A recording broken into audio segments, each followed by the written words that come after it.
வச்சு பாருங்கம்மா. அம்மா பூங்கரகம் தூக்கி வந்து வேப்பிலையில் ஆடை கட்டி முளைப்பாரி ஏந்துங்கம்மா. வந்து தாயவள பாருங்கம்மா, அவ வேர்காட்டு மாரியம்மா.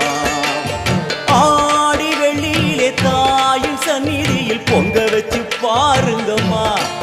அம்மா பொங்க வச்சு பாருங்கம்மா.